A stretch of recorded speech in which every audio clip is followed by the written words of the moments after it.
Simultaneous to that inevitable scrum and nuttiness, tomorrow will also be the first real day of real oversight hearings in the new Congress, including in the democratically controlled House.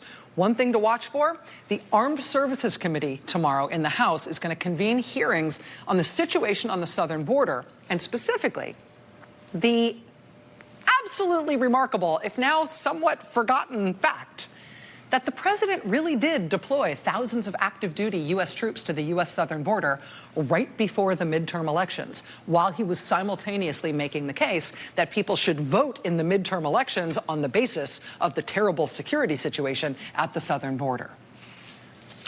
Now, I don't know if that military deployment, if that expenditure of military resources was just done for political effect to try to influence the midterm elections. If it wasn't, it's presumably because the administration has some other reason for that military deployment. The problem with that argument is that the president has had a really hard time explaining what did justify that commitment of military personnel and resources to the border at that moment and in that way. For example, I kid you not, the Trump-appointed senior management at Customs and Border Patrol reportedly sent an emailed request for information to employees of that agency, asking them for any factual backup they could locate to bolster the president's repeated, detailed assertions that part of the crisis at the southern border is that women are being tied up with tape in cars to traffic them across the border while they're all tied up with tape. The president says this over and over and over again. There does not, as yet, seem to be any known factual basis for the president's repeated claims that this is part of the crisis at the border. Also does not seem to be any factual basis for the president's claims that Mexican smugglers have amazing cars like you've never seen before, cars that are better than any other cars that are much faster than the Border Patrol vehicles, and that's why U.S. law enforcement can't keep up at the border, because their cars aren't as amazing as the amazing Mexico cars. We don't know why the president has been saying either of those two things about the southern border. Apparently, the Border Patrol does not know either, and Trump appointees were surveying members of the Border Patrol to find out if there was any factual basis for any of these things the president have been saying. It should be noted that both of those things, the women being tied up with tape and put in cars to traffic them across the border, and the Border Patrol having amazing cars that U.S. law enforcement can't keep up with, both of those things do feature in a new movie, a movie called Sicario, Day of the Soldado.